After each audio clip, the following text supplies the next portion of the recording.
আসসালামু আলাইকুম এভরিওয়ান। পদ্মা আড়ালে সবাইকে স্বাগতম। দেশ ও দেশের বাইরে যে যেখান থেকে আমার ভিডিও দেখছেন আশা করি সবাই ভালো আছেন। আলহামদুলিল্লাহ আমরাও ভালো আছি। আজকে ভিডিওটা হচ্ছে সকাল থেকে শুরু করেছি। সকালে ব্রেকফাস্ট দিয়ে। আসলে সকালে ব্রেকফাস্টে হচ্ছে আজকে চিটা পিঠা বানিয়েছিলাম। এই চিটা পিঠাটা না মাঝে, মাঝে বানাবো না ইচ্ছা করি। কারণ দেখা যায় চুলার চারদিকে পড়ে একদম কেমন জানি হয়ে যায়। পরিষ্কার করতে কষ্ট হয়। কিন্তু ২-১ দিন চলে গেলে আবার খেতে ইচ্ছে করে। আমার তো অনেক পছন্দ এই চিটা পিঠা, চিতল পিঠা, নেড়া পিঠা। আর শীতের সময় তো সব আপুদের দেখতেছি সবাই পিঠা বানাচ্ছে আর মজা করে খাচ্ছে। তো পিঠা রেডি হয়ে গেছে। একে, একে আমার ২-৩ টা হয়ে গেছে অলরেডি।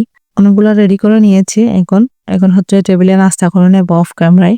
অফ ক্যামেরায় নাস্তা করে বাসার অনেক কাজ করে নিয়েছিলাম। বাছা গুছিয়ে পরিষ্কার করে নিয়েছি। সবজি কেটে নিয়েছি। আজকে হচ্ছে ফুলকপি ভাজি করব আর সে সাথে শিম দিয়ে আলু রান্না করব। ফুলকপি বসিয়ে দিচ্ছি ভাজি। ফুলকপির সাথে গাজর হলে খেতে আরো মজা লাগে ভাজির মধ্যে।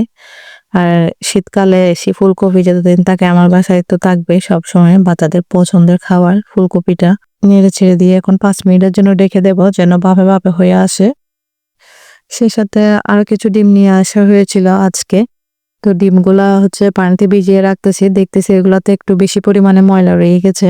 কারণ এখন একটু ডিম বেশিই লাগছে বাসায় যেহেতু সন্ধ্যায় সকালে নাস্তায় লাগতেছে বেশিরভাগ। নাস্তা বানানো হচ্ছে। তো আমি ০.৫ ঘন্টার জন্য পানিতে আগে ভিজিয়ে রাখবো যেন ময়লাটা উঠে যায় পানিতে ভিজানোর পর। এর ফাঁকে হচ্ছে আমি ফুলকপিটা ভালো করে নেড়ে ছেড়ে দিচ্ছি যেন হয়ে আসে। নেড়ে ছেড়ে দিয়ে এখন হচ্ছে ডিমগুলাকে ভালো করে আমি ওয়াশ করে নিয়েছিলাম একবার পানির মধ্যে জালে দিয়ে। এবার হচ্ছে হালকা আরেকটু ধুয়ে, ধুয়ে নিয়ে ফেলতেছি একটা, একটা করে। আগেরও ২ টা ডিম রয়ে গেছে। ডিমটা আমার বাসায় একটু বেশি লাগে কারণ দেখা যায় বাচ্চারা যখন ইচ্ছা তখন ডিম মুরগি থাকলেও বা মাছ থাকলেও ডিমটা খেতে চায়। অমলেট বানিয়ে বা ডিমের প্রোটিনও খাওয়া হয় বেশি, বেশি। অনেক নাস্তা তো শেয়ার করা হয় না। কারণ দেখা যায় ভিডিও করেছি বাট এগুলো কোথায় চলে যায়। তার কারণে শেয়ার করতে পারি না। তো কথা বলতে, বলতে ডিম সবগুলো আমি একদম ভালো করে পরিষ্কার করে নিয়েছি। ঝুড়িতে রেখে দিচ্ছি এইভাবে পানি যেন ঝরে আসে। সাথে হচ্ছে বিকালের জন্য নাস্তা বানাবো আজকে। বিকালে চায়ের সাথে নাস্তা খাওয়ার জন্য আগে থেকে রেডি করে নিচ্ছি। এখানে হচ্ছে আমি সুজি নিয়েছি ১ কাপ। ভালো করে ধুয়ে নিয়েছিলাম। এখন দিয়ে দিচ্ছি ১ চামচ বেকিং পাউডার। তারপর একটু মেখে নেব যেহেতু ভিজা জিনিস। সে সাথে দিয়ে দিব ডিম। আমি ২ টো দিয়ে দিচ্ছি। চাইলে পরিমাণে বেশি রাখলে ৩ টা ৪ টা দিতে পারে। সুজি দিয়ে এই নাস্তাটা না খেতে অনেক মজা হয়। তারপর আরো একটা দিয়ে দিয়েছি। টোটাল ৩ টা ডিম দিয়েছি এখন। ভালো করে মেখে নেব ডিম ৩ টা দিয়ে। এই নাস্তাটা আমার বাসায় সবাই পছন্দ করে বাচ্চারা। একদম ফ্রিজে রাখলে ঠান্ডা, ঠান্ডা খেতে অনেক পছন্দ করে। তো মেয়েকে হচ্ছে আমি প্রায় ১০-১৫ মিনিটের জন্য রোস্টে রেখে দেব। ব্যাটারটা একটু পাতলা হয়েছে। তো চাইলে আরো ১ চামচ ১.৫ চামচ সুজি দেওয়া যায়। এটা হচ্ছে বিকালের দিক দিয়ে আমি কিরকম ব্যাটারটা ঘন হয়েছে আপনাদেরকে দেখাচ্ছি। এখানে আমি প্রায় ১.৫-২ চামচ মতো সুজি দিয়েছিলাম এক্সট্রা পরে। মিক্স করে নিয়েছি। এখন হচ্ছে চুলায় অল্প বসিয়েও দিয়েছি এভাবে ছোট, ছোট করে। এগুলা এরকম শুকনাও খাওয়া যায় চায়ের সাথে চাইলে দুধের ভিতর দিয়েও খাওয়া যায়। আমার বাসায় না দুধের ভেতর দিয়ে খেতে পছন্দ করে বাচ্চারা। ১ কাপ দিয়ে মাশাআল্লাহ অনেকগুলা হয় এই নাস্তাটা। নারিকেল, বাদাম এগুলো দেওয়া যায় উপরে। এখানে আরেক চুলায় হচ্ছে আমি দুধ বসিয়ে দিচ্ছি। ওগুলা হওয়ার সাথে, সাথে গরম থাকতে, থাকতে যেন চুলায় দুধের মধ্যে দিয়ে দিতে পারি। লবণ, চিনি, দুধ সবগুলা দিয়ে বসিয়ে দিচ্ছি যেন সিদ্ধ হয়ে ওঠে।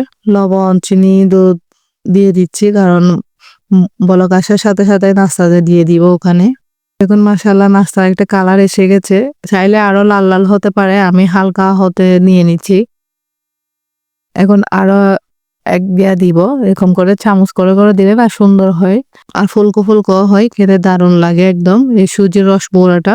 শীতকালে আসলে নাস্তা একটু বেশি পরিমাণে বানা যায় যেহেতু গরমের কারণে চুলাতে যাওয়া যায় না। শীতকালে সেটা লাগে না। তার কারণে নাস্তাটা একটু বেশি বানানো হয়। দেখুন মাশাআল্লাহ রেডি হয়ে গেছে ১ কাপ সুজি দিয়ে অনেকগুলা। এখন হচ্ছে আমি সবগুলা দুধের ভিতরে ফসফসেও হয়েছে একদম। ছিঁড়ে দেখাচ্ছি কিরকম হয়েছে আপনাদেরকে। এখন হচ্ছে আমি দুধের মধ্যে দিয়ে দিব। দিয়ে ৫ মিনিটের জন্য চুলাটাকে ছোট করে রাখবো একদম যেন ভিতরে, ভিতরে হয়ে যায়। প্রতিদিন বিকালের নাস্তায় কি বানাবো একটা টেনশন লাগে যেহেতু বাচ্চারা বাসায় আছে।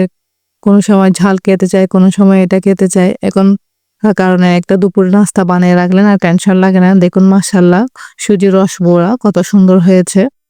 এখন হচ্ছে বিকালে চায়ের সাথে আমি রেডি করে নিচ্ছি বাচ্চাদেরকে দেওয়ার জন্য, প্লেটে বাড়িও নিয়েছি, এখন টেবিলে দিয়ে দিব। আজকের ভিডিওটা এটুকুই। যদি ভালো লাগে লাইক সাবস্ক্রাইব করবেন, বেল বাটন অন করে রাখবেন পরবর্তী ভিডিও দেওয়ার সাথে সাথে যেন নোটিফিকেশন পৌঁছে দেয়। ভালো থাকবেন, সুস্থ থাকবেন, আল্লাহ হাফেজ।